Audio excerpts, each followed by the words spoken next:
Hello, Radhe Radhe, good morning. अभी जो है ना सुबह के बज रहे हैं 11 और आज हमारे यहाँ होने वाली है पूजा, यानी नए घर में पहली बार जो है ना रुद्र अभिषेक आज हम करने वाले हैं। पुराने वाले घर में तो बहुत आए दिन होता ही रहता था, लेकिन नए वाले घर में जो है ना 6 महीने बाद जो है ना रुद्र अभिषेक होने का सही मुहूर्त समझ लीजिए या सही समय समझ लीजिए, भगवान की कृपा से जो है ना आज संभव हो पाया है। तो हमने यहाँ पर जो है ना पूरी तैयारी कर ली है और हमेशा जो है ना हम भगवान शिव का रुद्र अभिषेक बहुत सरल और सिंपल तरह से करते हैं। तो इस वीडियो को आप लोगों के साथ शेयर करने का मेरा यही उद्देश्य है। अगर आप चाहते हैं अपने घर में रुद्र अभिषेक करना तो आप इस विधि से जो है ना कर सकते हैं, बिल्कुल सादा सिंपल तरीका और कम सामान में। तो जो घर में नॉर्मली सामान होता है, ये देखिए दूध, दही, घी, शक्कर, शहद सब आपको अपने घर में मिल जाएंगे। और मौसम का आप कोई फल ले लीजिए और मिठाई में आप चाहें तो हलवा बना सकते हैं, खीर बना सकते हैं। अगर आपका मन नहीं है ये सारी चीज़ें बनाने का तो बाज़ार से मिठाई भी जो है ना आप भोग में लगा सकते हैं। यहाँ पर जो है ना सारी तैयारी हमने कर ली है। एक बाल्टी में जो है ना गंगा जल में जल मिलाकर जो है ना हमने यहाँ पर भर के रख दिया है, ताकि हमें बार बार जल लेने के लिए भागना ना पड़े। तो हम जब भी रुद्र अभिषेक जब अपने घर में करते हैं ना तो सारी तैयारी जो है ना इसी तरह से करते हैं। आप चाहें तो मिट्टी के शिव परिवार बनाकर उनका भी आप रुद्र अभिषेक कर सकते हैं। तो वो जब मैं करूँगी कभी तो आप लोगों के साथ पक्का शेयर करूँगी। आज जो है ना हम करने वाले हैं अपने घर के मंदिर में जो नर्मदेश्वर विराजमान है उनका रुद्राभिषेक आज हम करने वाले हैं, बिल्कुल सरल सिंपल तरह से। तो यहाँ पर सभी लोग अपनी अपनी तैयारियों में लगे हुए हैं कि कौन कौन सा सामान चाहिए। और हाँ, घी का दीपक जो है ना हमने यहाँ पर मंदिर में प्रज्वलित किया है, क्योंकि सामने से ऊपर से डायरेक्ट हवा आती है और यहाँ पर जो है ना दीपक बुझ सकता है। तो हमने मंदिर में घी का दीपक प्रज्वलित कर लिया है। जब भी पूजा में जो है ना दीपक जलाना बहुत ज़रूरी होता है, सामने से डायरेक्ट हवा आती है, तो इसलिए जो है ना मंदिर में हमने पहले दीपक जलाया, हाथ जोड़कर प्रार्थना की कि जिस उद्देश्य के लिए हम ये रुद्र अभिषेक करने वाले हैं अपने घर में, तो बस वो कामना हमारी पूरी हो और निर्विघ्न जो है ना ये पूजा जो है ना संपन्न हो।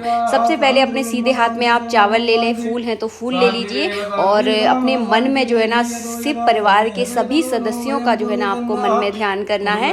और ध्यान करने के बाद जो है ना चावल उनके ऊपर इस तरह से चढ़ा देने हैं। यहाँ पर मेरे बेटे ने जो है ना पार्वती जी को गणेश जी की जगह और गणेश जी को पार्वती जी की जगह विराजमान कर लिया था। तो आप जो है ना थोड़ा देखकर विराजमान करें कि कौन सी दिशा में कौन से भगवान जो है ना विराजमान होते हैं। मैं आपको एक मोटा आकलन बता दूं, जब भी जलहरी का भगवान शिव की जो जलहरी होती है उसका मुख जो है ना हमेशा उत्तर दिशा की ओर होता है। अब आप पूरा अनुमान लगा लेना। अगर आपको नहीं समझ में आ रहा है तो मैं कभी फिर से इसका एक अच्छा सा वीडियो बनाऊंगी कि कौन से दिशा में कौन से भगवान को जो है ना विराजमान किया जाता है। सब पे जो है सबका पूजन किया जाता है शिव परिवार में, तभी जो है ना रुद्र अभिषेक पूरा माना जाता है। गणेश जी, कार्तिकेय, पार्वती जी, नंदी जी और भगवान शिव सबका आपको पूजन करना होगा। अगर आप सबका पूजन नहीं करेंगे तो आपका रुद्र अभिषेक जो है ना पूर्ण नहीं माना जाएगा। तो सबका पूजन करना है तो हम यहाँ पर सब पर चावल और पुष्प अगर है तो पुष्प चढ़ा दीजिए। आज हमारे यहाँ पुष्प नहीं है तो हम नहीं चढ़ा पा रहे हैं, तो थोड़े से चावल अक्षत लीजिए। अक्षत जो है ना हमेशा आपको साजे लेने हैं, टूटे हुए अक्षत नहीं लिए जाते। तो पूजा के लिए जो है ना साजे चावल लें। इसके बाद तांबे के लोटे में हम यहाँ पर गंगा जल, क्योंकि गंगा जल में जब जल मिलाया जाता है तो वो पूरा गंगा जल हो जाता है। तो यहाँ पर सबसे पहले यहाँ पर गणेश जी को स्नान करवाएंगे, उसके बाद पार्वती मैया को स्नान कराना है, उसके बाद कार्तिकेय को, उसके बाद नंदी जी को और उसके बाद भगवान सर्प को और फिर जो है ना भगवान शिव को। अब बहुत सारे घर में जो है ना कार्तिकेय की मूर्ति नहीं होती, अगर नहीं है तो कोई बात नहीं है, उनकी जगह जो है ना आप चावल भी जो है ना रख सकते हैं उनके नाम के। उसके बाद यहाँ पर हमने कच्चे दूध से सबको जो है ना स्नान करवा दिया है। आप चाहें तो पूरा पंचामृत बना के रखें। हमने भी देखिए सामने कटोरी में आपको जो दिख रहा है ना वो पंचामृत ही है। और सबके बाद जो है ना आपको शुद्ध जल से स्नान जो है ना ज़रूर करवाना है। और पूजा करते समय जो है ना नमः शिवाय का जप जो है ना आपको करते जाना है। आप चाहें तो पति पत्नी मिलकर भी इस अभिषेक कर सकते हैं, आप चाहें तो अपने बच्चे से करवा सकते हैं, जैसे कि हम अपने बच्चे से करवा रहे हैं। और मैंने आपको कईयों बार ये चीज़ें दिखाई हैं, बताई भी हैं कि जिनके घर में पितृदोष है, अगर वो लगातार जो है ना भगवान शिव का इस सरल विधि से अगर अभिषेक करते हैं तो उनका पितृदोष का ख़त्म नहीं होता। ये मैं कईयों बार बोल चुकी हूँ, पितृदोष कभी ख़त्म नहीं होता, लेकिन उसका असर जो है ना काफ़ी हद तक कम हो जाता है और आपको जो है ना एक अच्छे रिजल्ट जो है ना मिलने लगते हैं, आपके जीवन में तरक्की होने लगती है, घर में सुख शांति रहने लगती है और बच्चों का जो है ना पढ़ाई में मन लगने लगता है। अगर वो किसी कंपटीशन की तैयारी कर रहे हैं तो उनका जो है ना वहाँ से जो है ना उनका सिलेक्शन होने लगता है। तो ये भगवान शिव की पूजा जो है ना इन कार्यों के लिए विशेष रूप से की जाती है और बाकी आपकी अगर कोई विशेष इच्छा है उसके लिए भी आप जो है ना निरंतर भगवान शिव का अभिषेक कर सकते हैं। अगर किसी पति पत्नी में अगर लड़ाई डेली जो है ना थोड़ी नोक झोंक होती रहती है, दोनों का स्वभाव थोड़ा अलग अलग है, बहुत ज़्यादा चिकचिक घर में रहती है, तो आप निरंतर रूप से जो है ना जब भी आपको देखिए डेली तो नहीं कहूँगी, जब भी आपको वक्त मिले इस तरह से अभिषेक मिलकर कीजिए, आपके घर में सुख और शांति रहने लगेगी। पति पत्नी में जो है ना आपसी सामंजस्य जो है ना बढ़ने लगेगा। यहाँ पर हमने पंचामृत से भी स्नान करा लिया, गंगा जल से भी स्नान करा दिया, सूक्ष्म रूप से जो है ना भगवान का रोली चावल से पूजन कर दिया था।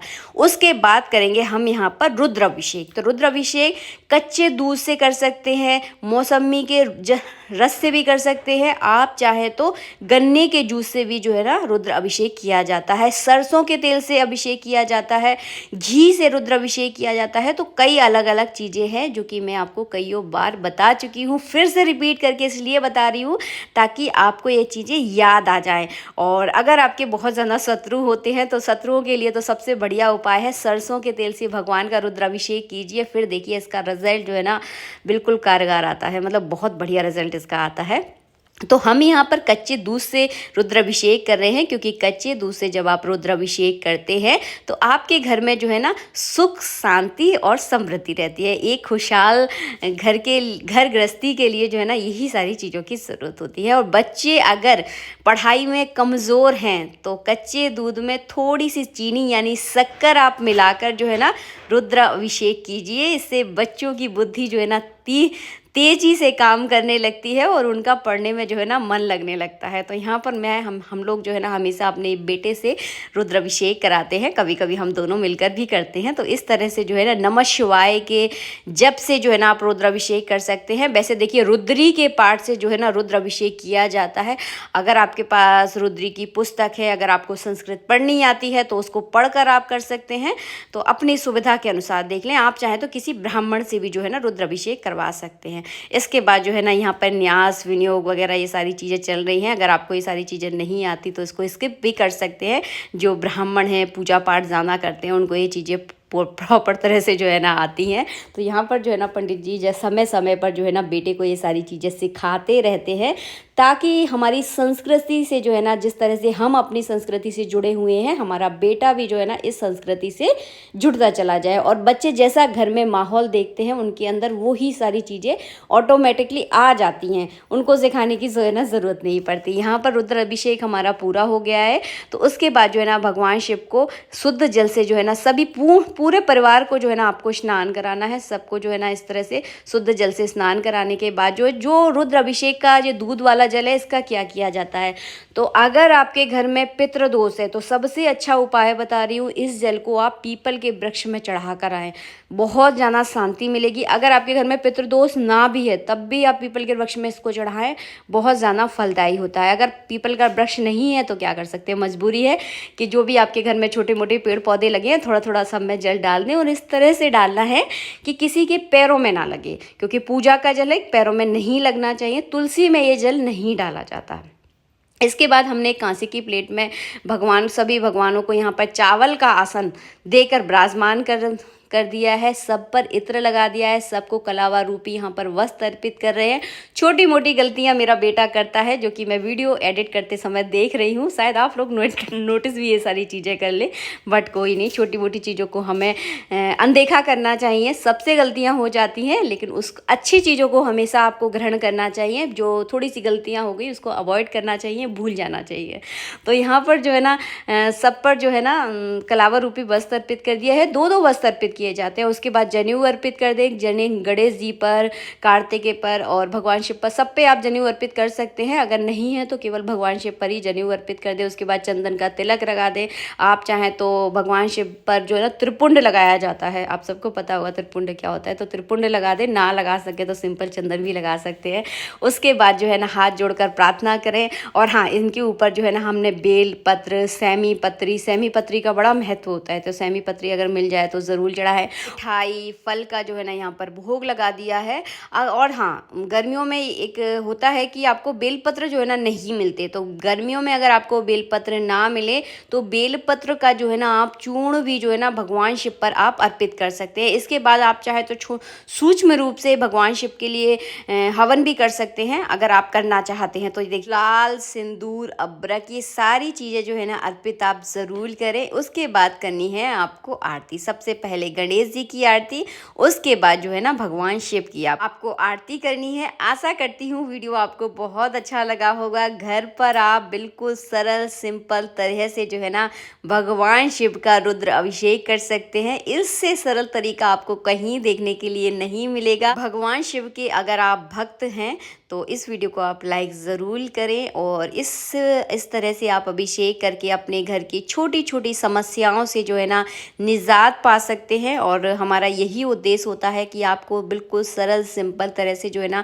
चीज़ें दिखा सकें, आप उस सारी चीज़ों को सीख सकें। आरती करने के बाद जो है ना पुष्पांजलि करना बिल्कुल ना भूलें। ओम नमः शिवाय। राधे राधे। जय श्री राधे।